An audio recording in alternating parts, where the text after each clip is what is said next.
Hello दोस्तों, स्वागत है आप सभी का अतुल्य आर्यस ऑनलाइन क्लासेज में। दोस्तों, आज की इस वीडियो में हम वायु दाब और पवनों के विषय में बात करने वाले हैं। दोस्तों, ये जो टॉपिक है वो आपके रीटेस्ट हिस्ट्री के सिलेबस में नया जोड़ा गया है। हम उन टॉपिक्स को कर रहे हैं जो 11 जनवरी के सिलेबस में आपके शामिल किए गए हैं, क्योंकि पीछे का सिलेबस अपने कर चुके थे। अब केवल हम उन्हीं टॉपिक्स को डिस्कस कर रहे हैं जिनको अपने ऐड किया गया है, यानी जो आपके नए टॉपिक हैं। पिछला सिलेबस अगर आपने नहीं किया है तो मैं आपको बता दूं, रीड सामाजिक का सिलेबस हमने पूरा कर लिया था। सारे वीडियो का जो लिंक है वो डिस्क्रिप्शन में आपको मिल जाएगा, चाहे वो साइकोलॉजी हो या कोई अन्य सब्जेक्ट हो। जो काम के लिंक है वो आपको सभी डिस्क्रिप्शन में मिल जाएंगे। वहाँ पर जा करके जो है आप अपना पूरा सिलेबस कर सकते हैं। साइकोलॉजी का भी, हिंदी का भी, इंग्लिश की भी क्लासेज आपकी रनिंग में है। तो ये सारा सिलेबस आपको यहाँ पर बिल्कुल पूरा करवाया जा रहा है और आगे भी इसी प्रकार की क्लासें आपकी चलती रहेंगी। दोस्तों, थोड़ा ये बड़ा टॉपिक है और थोड़ा सा टिपिकल भी है, इसलिए आज अपने केवल इस वीडियो में वायु दाब के संबंध में बात करेंगे। नेक्स्ट वीडियो में अपने पवनों को देखेंगे। दोस्तों, पवने अपने आप में एक बहुत बड़ा टॉपिक है, उसको अच्छे से समझेंगे। दोस्तों, ये जो टॉपिक है वो आपकी 6 यूनिट का है। अक्षांश, देशांतर, पृथ्वी की गतियां, ये अपने कर चुके थे। आज अपने वायु दाब और पवनों के विषय में बात करने वाले हैं। तो चलिएगा शुरू करते हैं आज के टॉपिक को। और हम जानते हैं कि वायु दाब क्या होता है। इसे हम देखिएगा दोस्तों, वायुमंडलीय दाब के नाम से भी जानते हैं। हम इसे वायुमंडलीय दाब भी कहते हैं। जैसे मान लीजिएगा ये हमारी पृथ्वी है, तो हम ये जानते हैं कि इस पृथ्वी के ऊपर तक देखिएगा क्या फैला हुआ है, वायुमंडल। पृथ्वी को किस चीज़ ने घेर रखा है दोस्तों, तो वायुमंडल के द्वारा पृथ्वी जो है घिरी हुई है। और ये जो वायुमंडल है आपका, ये हजारों किलोमीटर तक ऊंचा है। और ये जो वायुमंडल है ये वायु से बना हुआ है, वायु के कारण ही अपने इसको कहते हैं। और ये जो है पृथ्वी के ऊपर एक दबाव डालता है, नीचे की ओर एक दबाव डालता है दोस्तों। इसी दबाव को हम क्या कहते हैं दोस्तों, वायुमंडलीय दाब या वायु दाब के नाम से जानते हैं, जिसका एक कारण अपने गुरुत्वाकर्षण शक्ति को भी कहते हैं दोस्तों, क्योंकि वायुमंडल इसीलिए चिपका हुआ है दोस्तों। तो वायुमंडलीय जो दाब है, यानी वायु का जो भार है वो पृथ्वी के ऊपर पड़ रहा है, हमारे सबके ऊपर पड़ रहा है दोस्तों। हमारे चारों ओर वायु है, वायु का दाब हमारे ऊपर पड़ रहा है, लेकिन हमें महसूस नहीं होता। वो कोई बहुत ज़्यादा किलोग्राम में नहीं है, इसलिए हमें महसूस नहीं होता। लेकिन वायु जो है वो प्रत्येक स्थान पर दबाव डाल रही है। और दोस्तों, वायु क्या होती है? वायु होती है विभिन्न प्रकार के गैसों का मिश्रण। तो देखिएगा, बहुत ही साधारण भाषा में आप इसको इस तरह से समझ सकते हैं कि वायु जो है, इसके जो मॉलिक्यूल है दोस्तों, जैसे हम कहते हैं ना कि प्रत्येक वस्तु कणों से मिलकर के बनी हुई है, तो वायु भी कणों से मिलकर के ही बनी हुई है। हालांकि वो बहुत ज़्यादा विरल है, लेकिन वो कण तो हैं, उनका भी अपना एक देखिएगा क्या कह सकते हैं, द्रव्यमान है, वो अपना एक भार डालती है। उसी भार को हम वायु दाब के नाम से जानते हैं, जो हम सभी महसूस करते हैं, लेकिन इतना ज़्यादा नहीं होता कि हमें बहुत ज़्यादा फील हो और उसकी वजह से हमें कोई दिक्कत आए दोस्तों।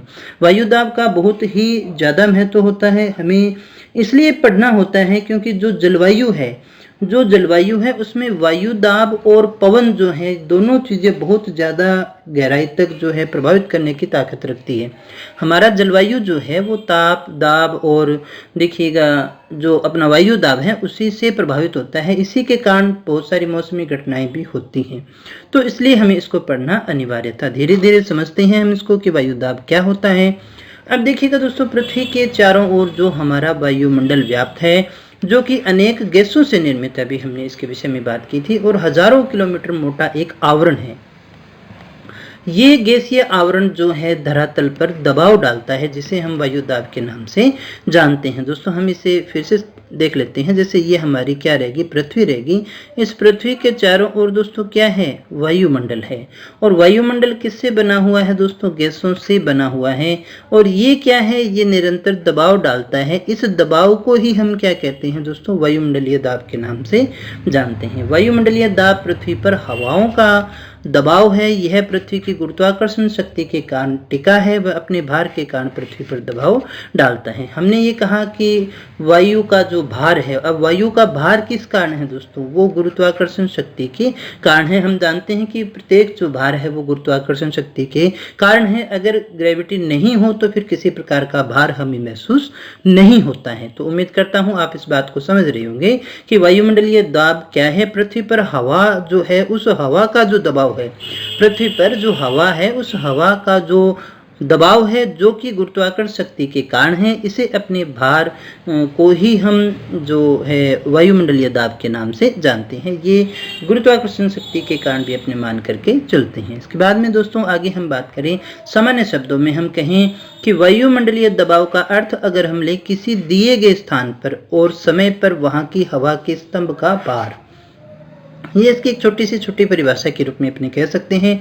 वायुमंडल का दाब क्या हो गया दोस्तों, किसी एक स्थान पर एक समय में वहां पर हवा का जो स्तंभ है उसका, यानी इस एरिया में जो हवा है उसका जो भार पड़ रहा है उसे अपने वायुमंडलीय दबाव के नाम से जानते हैं। और ये जो है बैरोमीटर में प्रति इकाई क्षेत्रफल पर पड़ने वाले दबाव के रूप में मापा जाता है दोस्तों। इसको मापते कैसे हैं, अपने बैरोमीटर से मापते हैं। और देखिएगा इसे हम क्या कहते हैं, इसके लिए जो इकाई है, इसको मापने के लिए जो इकाई है दोस्तों वो कौन सी है, मिली बार जो है इसको मापने की इकाई मानते हैं दोस्तों। 1 मिली बार वर्ग सेमी पर 1 ग्राम भार का बल क्या माना जाता है, 1 मिली बार माना जाता है। तो दोस्तों वायुदाब हमने किसको कहा, वायु के या फिर हवा के दबाव को हम वायुदाब कहते हैं। और इसको मापते किस में हैं, इसको मिली बार जो है इसकी इकाई मानते हैं और बैरोमीटर से इसे मापा जाता है दोस्तों। वायुदाब की जो खोज है वो ग्यूरिक के द्वारा 1651 में की गई थी दोस्तों। वायुदाब की खोज किसके द्वारा की गई थी दोस्तों, तो अगर आपसे पूछा जाए इस प्रकार का, ग्यूरिक के द्वारा की गई थी। तो सभी प्रश्न हम देख रहे हैं, जिस भी परीक्षा के प्रश्न आपसे पूछे जा सकते हैं दोस्तों। ये जो क्लास है वो आपकी पूरी की पूरी जो आपके बोर्ड परीक्षाओं की पुस्तकें हैं उन्हीं पर आधारित है, तो यही आप ऑथेंटिक भी मान करके चलिएगा। तो यहाँ ग्यूरिक की बात अपने कर रहे थे। इसके बाद में देखिएगा दोस्तों, किसी भी स्थान का जो वायुदाब है क्या एक जैसा रहता है, क्या नहीं रहता दोस्तों। वायुदाब जो है वो निरंतर परिवर्तनशील होता रहता है, बदलता रहता है। अब ये दाब जो है वो सब जगह सारे समय एक समान नहीं रहता, ये वायु ताप के द्वारा नियंत्रित होता है। इस बात को समझ लीजिएगा। यहाँ पे हमने क्या कहा, वायुमंडल में जो दाब है वो सब जगह सारे समय एक समान नहीं रहता। जैसे हम राजस्थान की ही बात करें तो गर्मियों में और सर्दियों में वायुदाब जो है वो बदलता रहता है। उसका कारण हम मुख्यतः मानते हैं ताप को। देखिएगा दोस्तों, जैसे ही किसी स्थान पर मान लीजिएगा सूर्य तेजी से चमकता है, सीधा चमकता है, तो वहाँ की हवा कैसी होगी दोस्तों, गर्म होगी। और गर्म होने के कारण वो फैलती है, फैलने के कारण क्या होगी दोस्तों, वो ऊपर उठती है। यानी यहाँ पर ऊपर उठती है, यानी यहाँ पर क्या होगी दोस्तों, विरलता होगी। और इस विरलता होने के कारण आप ऐसा समझ सकते हैं, अगर ताप क्या है, ज़्यादा है, तो वहाँ पर वायु का दबाव क्या होगा दोस्तों, कम हो जाएगा। इसको वापस समझ लीजिएगा। हमने कहा, मान लीजिएगा किसी स्थान पर पवन है, इस प्रकार से कण है जो हमारी पवन है उसके, तो जैसे ही गर्मी होगी यानी टेम्परेचर क्या होगा, ज़्यादा होगा, तो ये कण दूर दूर होंगे। दूर दूर होने के कारण इनकी सघनता है जो है वो कम हो जाएगी। अगर देखिएगा कम हो जाएगी तो फिर आप क्या मानेंगे, उसका दबाव कम होगा कि ज़्यादा होगा। उसका घनत्व कम हो गया तो उसका दबाव क्या होगा दोस्तों, कम होगा। वहीं पर अगर देखिएगा क्या होता है, टेम्परेचर ताप जो है वो क्या हो, कम हो जाए तो कण जो है वो पास पास हो जाएंगे, सिकुड़ जाएंगे दोस्तों। सिकुड़ने के कारण जो है सघनता बढ़ जाएगी, तो बढ़ जाने के कारण वायुदाब यानी एयर प्रेशर क्या हो जाएगा दोस्तों, बढ़ जाता है। तो इस बात को आप अच्छी तरह से दिमाग में रखिएगा, क्योंकि आगे पढ़ने पड़ेंगे तो ये चीज़ आपके काम आनी है कि जब तापमान क्या होगा, जब टेम्परेचर कम होता है तो एयर प्रेशर यानी वायुदाब क्या होता है, ज़्यादा होता है। क्योंकि भारी चीज़ होगी, देखो ठंडी चीज़ क्या होगी, भारी होगी। ठंडी चीज़ क्या होती है, भारी होती है। भारी तो दबाव ज़्यादा डालेगी, लेकिन गर्म चीज़ है वो क्या होती है दोस्तों, हल्की होती है, भाप बन करके उड़ जाती है ऊपर, इसलिए वो पृथ्वी पर दबाव वो है क्या है, कम डालती है। तो टेम्परेचर अगर ज़्यादा है तो एयर प्रेशर जो अपना वायुदाब है वो क्या होगा, कम होगा। ये व्युत्क्रमानुपाती होता है ताप के, यानी उल्टा चलता है।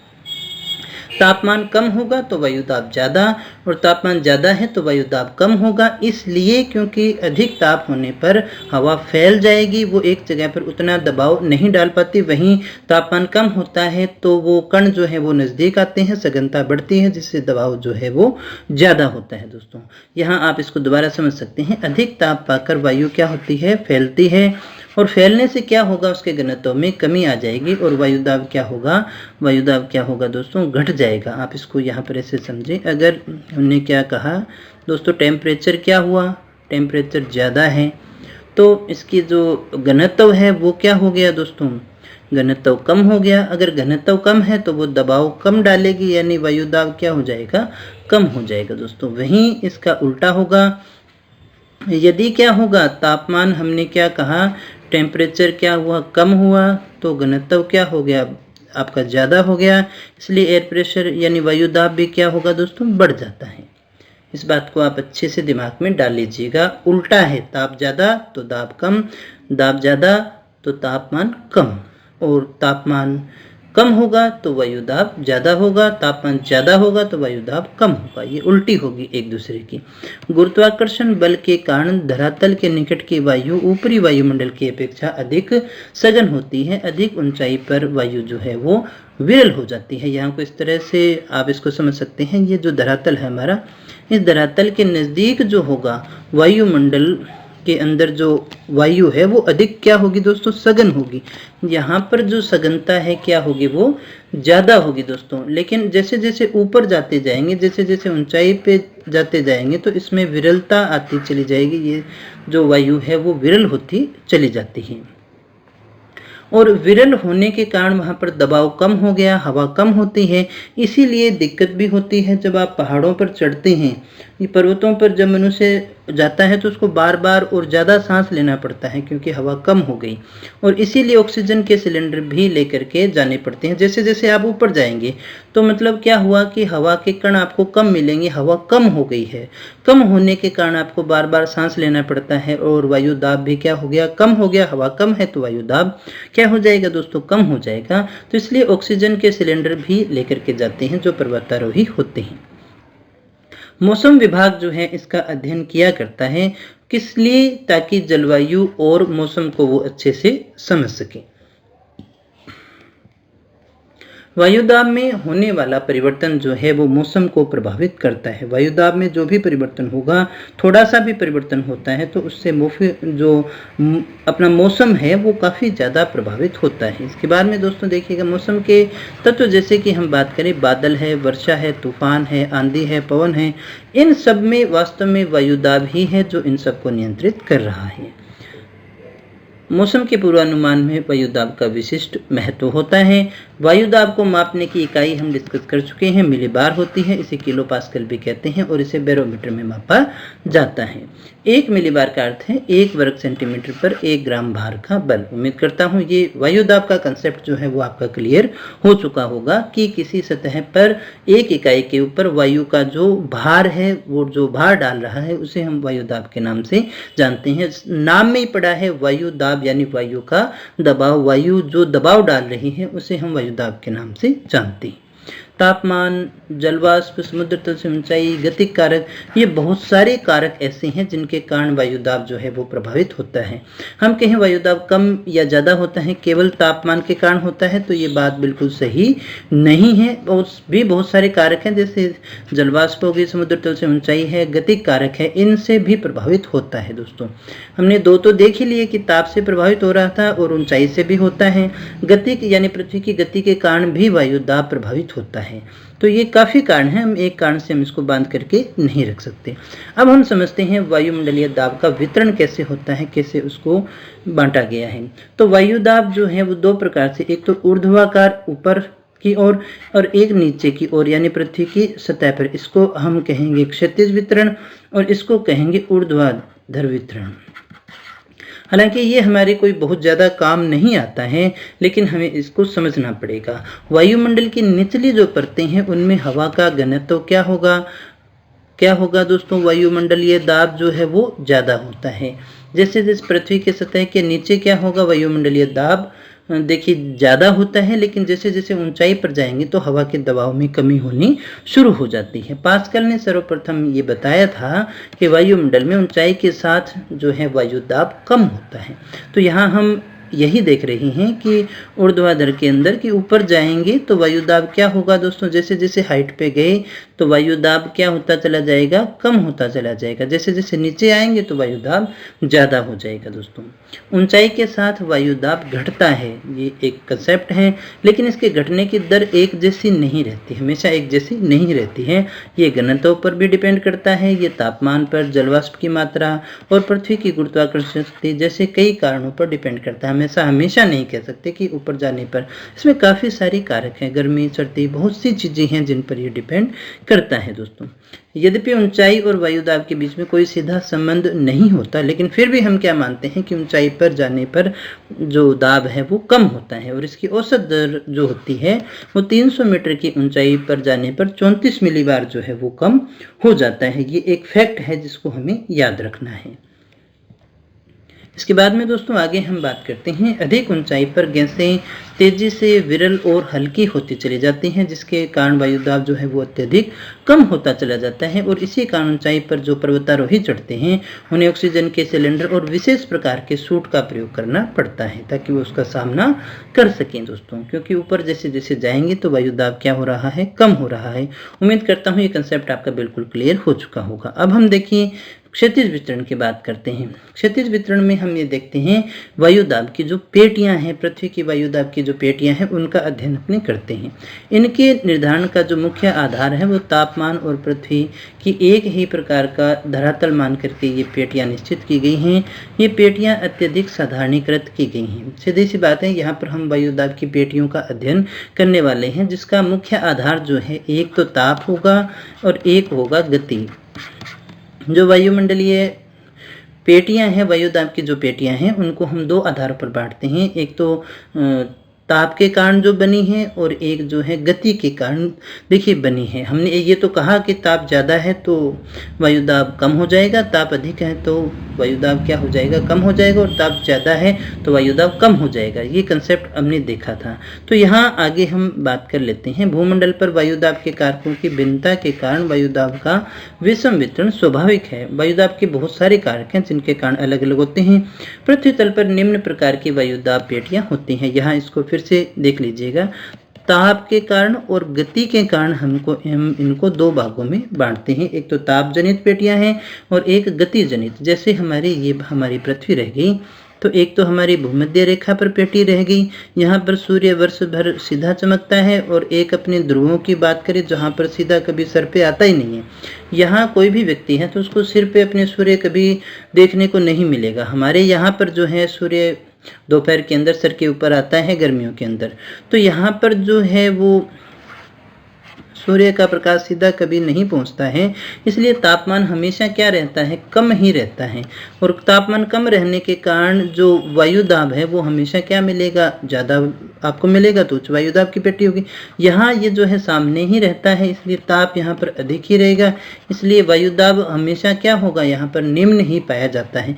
तो ये वाली पेटी और ये बीच वाली पेटी है जो वायुदाब की जो पेटियां हैं वो ताप जनित हैं, लेकिन ये बीच वाली जो पेटियां होंगी ये कौन सी होंगी, ये पृथ्वी की गति के कारण है, जो हमारी दैनिक गति या फिर घूर्णन गति है उसके कारण बनी हुई है। दोस्तों आगे हम बात करते हैं, ये जो हमारी पेटियां हैं इनको अच्छे से समझ लीजिएगा। ये देखिएगा दोस्तों, ये भूमध्य रेखीय निम्न वायुदाब की पेटी है, 0 डिग्री से 5 डिग्री ऊपर और 5 डिग्री नीचे। तो यहाँ पर देखिएगा सूर्य सीधा चमकता है और ये एक शांत क्षेत्र रहता है, इसलिए हम इसको एक शांत पेटी का नाम भी देते हैं। ये भूमध्य रेखीय निम्न वायुदाब की पेटी है। निम्न क्यों हुआ, तापमान के कारण, इसलिए ये जो पेटी है वो कौन सी कहलाती है दोस्तों, ये ताप जनित पेटी है। कौन सी है दोस्तों, ताप जनित पेटी है। और यहाँ पर हमेशा वर्ष भर जो है सारी चीज़ें हलचल कोई नहीं होती है, तापमान शांत रहता है, इसलिए हम इसका एक और नाम देते हैं डोलड्रम। ये डोलड्रम भी कहलाता है। ये गर्मी और सर्दी के हिसाब से ऊपर और नीचे भी गतिमान रहता है। इसे हम ITCZ के नाम से भी जानते हैं। जब हमने मानसून पढ़ा था तो हमने इसको देखा था। तो दोस्तों दूसरी जो हमारी पेटी आती है वो है उपोष्ण कटिबंधीय उच्च वायुदाब की पेटी। इससे पहले हम इसको समझ लेते हैं, ध्रुवीय उच्च वायुदाब की पेटी। ये उच्च वायुदाब की क्यों हुई दोस्तों? क्योंकि यहाँ पर जो है वो सूर्य कभी भी सीधा नहीं चमकता है, तिरछा ही रहता है, इसलिए तापमान क्या रहेगा? कम ही रहेगा, इसलिए वायुदाब उच्च है। ये वाला और ये वाला दोस्तों, अभी हमने इसको दोनों का अध्ययन भी किया था। तो यहाँ पर तापमान कम होने के कारण यहाँ हमेशा उच्च वायुदाब की पेटी रहेगी। ये भी ताप जनित है और ये भी ताप जनित है। अब ये नियमों से उल्टा चल रहा है। जैसे जैसे हम ऊपर जाते हैं तो फिर क्या होना चाहिए? तापमान कम हो रहा है तो वायुदाब उच्च रहना, सॉरी तापमान कम हो रहा है, हाँ जी, तो वायुदाब उच्च रहना चाहिए, लेकिन यहाँ पर निम्न भी मिल रहा है। ये जो सारी कंडीशन है दोस्तों, ये वायु की गति के कारण है, इसलिए ये दोनों जो पेटियां हैं वो गति जनित हैं। ये दोनों एक ही नाम इनके रहेंगे। ये दोनों जो पेटियां हैं वो गति जनित हैं, तो इनको भी आप याद रखिएगा। दो प्रकार की पेटियां हैं, ताप जनित और गति जनित। तो ताप जनित जो है वो एक मान लें इसको, तो एक ये रहेगी, दो ये रहेगी और तीसरी ये नीचे वाली जो अपनी ध्रुवीय पेटियां हैं ये वाली रहेगी। फिर 1, 2, 3 और 4, ये जो 4 पेटियां हैं वो कौन सी रहेगी? गति जनित। कुल मिलाकर के पेटी कितनी होती है? 7। 3 + 4, 3 कौन सी? ताप जनित है और 4 कौन सी हैं दोस्तों? गति जनित पेटी है। इसके बाद में दोस्तों यहाँ हम इनको क्रमशः समझने की कोशिश करते हैं। भूमध्य रेखीय निम्न वायुदाब की पेटी अभी हमने बात की थी, ये हमारी रहेगी 0 से 5 ऊपर और 5 नीचे हैं। दक्षिणी अक्षांश, उत्तरी और दक्षिणी अक्षांश दोनों में है, 5 ऊपर है 5 नीचे हैं। यहाँ पर जो है वर्ष भर सूर्य सीधा चमकता है, इसलिए ताप हमेशा उच्च रहेगा और वायुदाब क्या रहेगा? न्यून रहेगा। ये अभी डिस्कस भी किया था, इसलिए हम इसे तापजन्य पेटी के नाम से जानते हैं। यहाँ कंडीशन कैसी होगी? वायुमंडल के अंदर, इसको मंडल कर लेना दोस्तों, जलवाष्प अधिक होती है और वायु का घनत्व काफी कम रहता है। यहाँ देखिए जलवाष्प ज्यादा हो जाएगी दोस्तों, संवहनीय वर्षा यहाँ पर काफी ज्यादा होती है। इसी कारण से इस पेटी में धरातलीय क्षैतिज पवनें नहीं चलती हैं, बल्कि अधिकतम तापमान के कारण संवहनीय धाराओं का जो है वो जन्म होता है। इसके कारण संवहनीय वर्षा होती है। क्षैतिज पवनें इस प्रकार से नहीं चलती है दोस्तों। तो दोस्तों उम्मीद करता हूँ आप इस बात को अच्छे से समझ रहे होंगे। इस कटिबंध को हम शांत कटिबंध या डोलड्रम के नाम से भी जानते हैं। अगर आपसे पूछा जाए डोलड्रम कौन सा है, ये 10 की पेटी है, 10 डिग्री टोटल हो गया, 5 इधर हो गया 5 इधर हो गया। ये थोड़ा सा इसमें परिवर्तन भी होता रहता है, 5 से 10 तक भी पहुंच जाती है मौसम के अनुसार, वो भी अपने डिस्कस करेंगे। तो कई जगह आपको ये 10 लिखा हुआ भी मिल जाएगा। तो किस आधार पे दिया है? आधार हमारे इसको अध्ययन करने के अलग अलग हो सकते हैं दोस्तों। मैंने आपको जो बताया है वो माध्यमिक शिक्षा बोर्ड के आधार पर है। इसके बाद में दोस्तों आगे हम बात करते हैं उपोष्ण कटिबंधीय उच्च वायुदाब की पेटी। दूसरी कौन सी आ गई दोस्तों? उपोष्ण कटिबंधीय उच्च वायुदाब की पेटी हमारी ये वाली रहेगी, जो 30 से 35 डिग्री के बीच में है। उत्तरी अक्षांशों में भी है और दक्षिणी अक्षांशों में भी है। यहाँ वर्ष भर तापमान कैसा रहता है? उच्च रहता है, उच्च वायुदाब रहेगा और मेघ रहित आकाश रहेगा। अब यहाँ जो थोड़ी सी बात ये थी कि तापमान उच्च है फिर भी वायुदाब उच्च क्यों है दोस्तों? तो ये गति के कारण है दोस्तों। इसमें सीधा सा एक कारण आप इसको याद कर लीजिएगा, गति के कारण। इसके बाद में दोस्तों आगे हम बात करते हैं विश्व के सभी उष्ण मरुद प्रदेश जो हैं, जो मरुस्थलीय प्रदेश हैं, वो इसी पेटी में महाद्वीपों के पश्चिमी किनारों पर स्थित है। जो आपको मरुस्थलीय प्रदेश हैं वो सारे के सारे यहीं पर मिलने वाले हैं दोस्तों, इसी पेटी में आपको देखने को मिलेंगे। इन उच्च दाब के क्षेत्रों को अश्व अक्षांश यानी अश्व रेखाएं भी कहते हैं दोस्तों, ये क्योंकि ये एक गतिजन्य पेटी है। यहाँ पर देखिएगा जब समुद्री जहाज़ों के अंदर घोड़े लेकर के जाते थे तो भार अधिक महसूस होने के कारण क्या करते थे, कुछ घोड़ों को पानी में डालना पड़ता था तो भार को कम करने के लिए, तो इसलिए हम इसको अश्व अक्षांश भी कहते हैं या फिर घोड़े के अक्षांश के नाम से भी जानते हैं दोस्तों। फिर उसके बाद में हम बात कर लेते हैं तीसरी हमारी जो पेटी आती है उपध्रुवीय निम्न दाब की पेटी। ये वाली रहेगी और ये वाली रहेगी, 60 डिग्री से 65 डिग्री के बीच में है। उपध्रुवीय निम्न वायुदाब की पेटी, इसका विस्तार उत्तरी व दक्षिणी अक्षांशों में 60 डिग्री से 65 डिग्री तक मौजूद है दोस्तों। इन अक्षांशों में निम्न ताप रहता है, तो निम्न ताप के कारण दोस्तों वैसे भी कौन सा मिलेगा? निम्न ताप के कारण आपको कौन सा मिलना था? उच्च वायु दाब आपको मिलना था, लेकिन यहाँ पर दाब कौन सा है? निम्न है, जिसका कारण जो है वो पृथ्वी की घूर्णन गति है। ये दोनों जो है वो गति के कारण है, इसलिए इन्हें हम गति जनित पेटी कहते हैं। वायु दाब निम्न, तापमान कैसा है? निम्न है फिर भी वायु दाब निम्न है। यहाँ तापमान उच्च है फिर भी वायु दाब उच्च है, लेकिन ये परिस्थितियां विपरीत क्यों हैं? इसलिए है क्योंकि पृथ्वी की घूर्णन गति इसको प्रभावित करती है दोस्तों। इन क्षेत्रों में गर्म जल धाराएं भी चलती हैं, इसके कारण भी तापमान अधिक हो जाता है। तो यहाँ पर एक कारण अपने ये भी ले सकते हैं, गर्म जल धाराएं जो यहाँ चलती हैं उसके कारण तापमान अधिक हो जाता है और वायु भार क्या होता है, कम होता है, जिसके कारण वायु दाब कम देखने को मिलता है। ये भी कैसी पेटी है दोस्तों, ये पेटी भी एक गति जनित पेटी है। तो हम किसकी बात कर रहे थे, उपध्रुवीय जो 60 से 65 के बीच में है। हालांकि यहाँ पर तापमान ऊपर बढ़ रही है तो निम्न हो रहा है, लेकिन फिर भी जो है वायु दाब कैसा है, निम्न ही है दोस्तों। यानी निम्न कब होता है, तापमान उच्च होना चाहिए था, विपरीत स्थिति देखने को मिल रही है। लेकिन इसके कई कारण हैं, जिसमें तो एक तो पृथ्वी की गति रहेगी, दूसरा गर्म जल धाराएं रहेगी, जिसके कारण ये परिवर्तन हमें दिखाई देता है दोस्तों। इन पेटियों में ध्रुवों और उपोष्ण उच्च वायुदाब क्षेत्रों में पवनें आकर के मिलती हैं। यहाँ पर देखिए ध्रुवों से और उपोष्णीय उच्च वायुदाब क्षेत्र जो अपना रह गया, ध्रुवों से इधर से और इधर से आने वाली जो पवनें हैं वो यहाँ पर मिलती हैं दोस्तों, और इनके मिलने के कारण जो है ताप और आर्द्रता में काफ़ी अंतर आता है, जिससे यहाँ चक्रवात और निम्न वायुदाब की दशाएं बनती हैं। निम्न वायुदाब के इस अभिक्षरण क्षेत्र को हम ध्रुवीय वाताग्र के नाम से भी जानते हैं, जो यहाँ की एक अलग प्रकार की विशेषता होती है।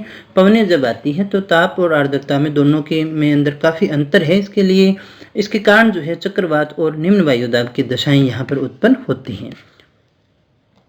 इसके बाद में दोस्तों आगे हम बात कर लेते हैं अंतिम पेटी की, जिसे ध्रुवीय निम्न वायुदाब पेटी के नाम से जानते हैं। ये हमारे ध्रुवों के पास वाला ये वाला क्षेत्र रह गया, क्योंकि यहाँ पर सूर्य पहुंच ही नहीं पाता, कभी भी सूर्य जो है सर पर नहीं आता है, इसलिए गर्मी नहीं होती है, इसलिए तापमान कैसा रहेगा, नीचा ही रहेगा, तो वायुदाब हमेशा उच्च ही रहता है दोस्तों। दोनों गोलार्धों में ये पेटियां स्थित हैं, तापजन्य हैं, यहाँ पर ताप वर्ष भर कम रहता है। इसी के कारण ध्रुवों और उसके निकटवर्ती क्षेत्रों में धरातल सतह यहाँ पर बर्फ ही जमी रहती है, हिमाच्छादित ही होता है, और इसीलिए यहाँ पर बहुत ज़्यादा अध्ययन भी नहीं हो पाता, क्योंकि निकट की वायु बहुत ही शीतल और भारी होती है, रहना भी बड़ा मुश्किल होता है, इधर कोई ज़्यादातर लोग नहीं रहते हैं दोस्तों। तो दोस्तों इसके बाद में हम बात कर लेते हैं, ये जो वायुदाब की पेटियों का अभी हमने अध्ययन किया, ये साथ के साथ ऐसी नहीं रहती हैं, इनमें जो है मौसम या ऋतु के अनुसार कुछ न कुछ परिवर्तन हमें देखने को मिलता है। कैसे कैसे होता है देखिएगा, सूर्य जब उत्तरायण या फिर दक्षिणायन होता है तो स्थितियाँ जो हैं जल के स्वभाव में अंतर आदि के कारण वायुदाब में दैनिक और वार्षिक परिवर्तन होते रहते हैं। हमने कहा सूर्य कैसा होगा, उत्तरायण होता है, सूर्य गति करता रहता है, जो हमारी पृथ्वी की घूर्णन गति थी, तब हमने ये चीज़ देखी थी कि कभी कर्क पे आता है, कभी मकर पे आता है, तो इसी के कारण ऋतुएं बदलती हैं, तो और तापमान चेंज होगा, तो इसी कारण जो है ये स्थितियां हमारी परिवर्तित होती रहती है दोस्तों। गर्मियों में जब सूर्य उत्तरी गोलार्ध में होता है तो ये पेटियां जब जो हमने कहा था 0 से 5 थी, तो वहां से ऊपर की ओर सरक जाती है, और सर्दियों में जब ये दक्षिणी गोलार्ध में होता है तो ये पेटियां 5 डिग्री दक्षिण की ओर चली जाएंगी। जैसे ये 5 तक था, यहाँ से ये नीचे 5 तक था, तो इससे भी आगे ये और चली जाती हैं। तो इनकी आदर्श स्थिति जो अपने को केवल मिलेगी 21 मार्च और 23 सितंबर को ही मिलती है। हमने कहा इनकी दशाओं में भी क्या हो रहा है, परिवर्तन हो रहा है। जब मौसम चेंज होता है, ऊपर की ओर जाता है या नीचे की ओर जाता है, तो इधर बदल जाएगी, इधर बदल जाएगी, तो यहाँ 10 डिग्री तक आपको इसका विस्तार देखने को मिल जाएगा दोस्तों। वायुदाब की पेटियों में खिसकाव के समय विषुवत रेखीय पेटी जो है 5 डिग्री अक्षांश के स्थान पर 0 से 10 डिग्री अक्षांश के मध्य हो जाएगी दोस्तों। जब हमने कहा गर्मियों का समय है, यहाँ पर विषुवत रेखा 5 तक हुआ करती थी, अब ये 5 और ऊपर चली गई, तो यानी 10 डिग्री तक हमें ये देखने को मिल जाती है। इसी प्रकार से जो 35 डिग्री वाली है वो 40 तक पहुँच जाएगी, और 65 वाली 60 से 65 की हमने बात की थी, वो भी 70 तक पहुँच जाती हैं दोस्तों। तो ये भी वायुदाब पेटियाँ हैं, इनमें भी ऋतुओं के अनुसार काफ़ी परिवर्तन होता रहता है। तो दोस्तों उम्मीद करता हूँ आप ये सारी बातें समझ गए होंगे। अगर आपको वीडियो अच्छा लगा हो तो इसे लाइक कर देना, और वास्तव में आपको लाभ हुआ है तो अपने दोस्तों को जरूर बताइएगा, वीडियो को शेयर उनके साथ में जरूर करना दोस्तों। PDF आपको रेगुलर मिल ही रही है, कोई समस्या हो तो आप हमें कमेंट करके बता सकते हैं, यथासंभव उनको हल करने का प्रयास किया जाएगा। दोस्तों चैनल को सब्सक्राइब नहीं किया है तो कर लीजिएगा, क्योंकि रेट का पूरा सिलेबस केवल आपको यहीं पर मिल रहा है विद PDF। तो दोस्तों कल फिर मिलते हैं कुछ और नए टॉपिक के साथ, कुछ और नई जानकारी के साथ। आज के लिए इतना ही, धन्यवाद।